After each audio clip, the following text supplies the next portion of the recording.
seasons playing a doctor on the TV show ER. But in real life, she almost lost her life to breast cancer because she was afraid to see a doctor. Maura was able to seek treatment in time, but it opened up her eyes to surprising things about cancer treatment that most women don't know about. Please welcome back Maura Tierney.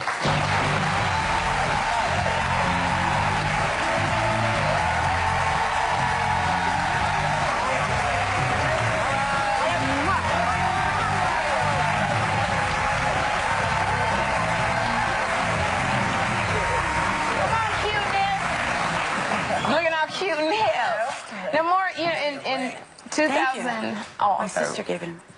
Sorry. 2009, you left ER, and No. 2009. No, I left ER in 2000. I was diagnosed with cancer in 2009. You were diagnosed with cancer in 2009 after you left. It was not as momentous, okay. So I don't remember as well. Well, you had. Well, what's so interesting is you were diagnosed with breast cancer in 2009, but you have been playing. But you didn't. You were afraid to seek. You know, just go to a doctor. But you've been playing a doctor for 10 seasons. Yeah, it didn't help. And you were afraid to go to a doctor. I was. Why was that? Well, I mean, I'm a huge hypochondriac. You know, it's a lack of control. What if the worst happens?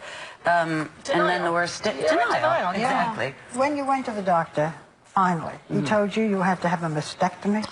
Well, yeah, it's a whole long process, but I had a lump. They test it, they look, they say it looks pretty much like has cancer. You have cancer. You didn't have a lumpectomy, you had I had a mastectomy. A mastectomy. Yes. And for somebody who didn't want to go to a doctor at all, you must have been in such a panic. What did he say that convinced you? Honestly, cosmetically, it was a cosmetic choice. A lumpectomy would have been more disfiguring for me, for my breasts, because they're small. They were small. They're bigger now. I had reconstruction. They do reconstruction at the same time they do the mastectomy. But were you in a panic? What did you feel? Yeah, I was in a panic. I was in a panic. I was in a panic about the surgery.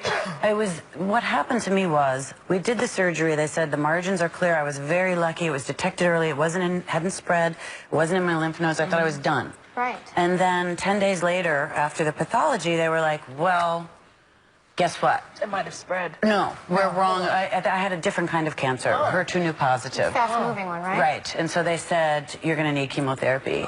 And that's what panicked me, even more than the cancer. That's what you want people to understand about now. Yes, I was so scared of the treatment, really afraid. But then you, as you were going through this, your dad also. Yeah, my dad too. Cancer. Yes. Yeah, well, he had it first, then I had it. Well, so it's not funny at all. With the chemotherapy, I know that you're involved in a project, and it's called the Chemotherapy Myths or Facts campaign.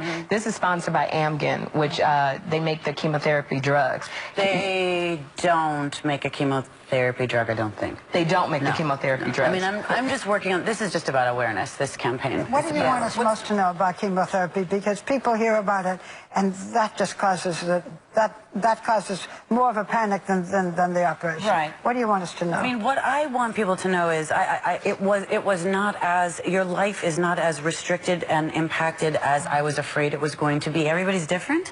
Everybody has a different, treatment plan. But for me, I was still able to ride my bike. I was still able to go on hikes. I could have worked if I wanted to work. Did you lose your hair?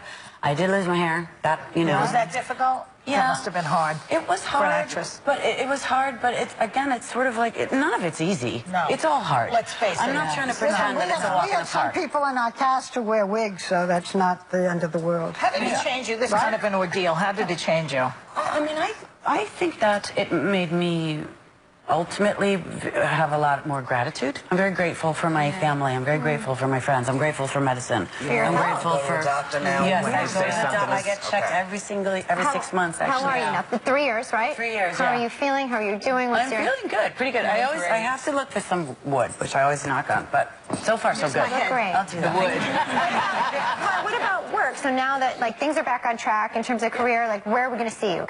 I'm going to see you everywhere. I'm going to do a little arc on The Good Wife, I think. Just that's okay. I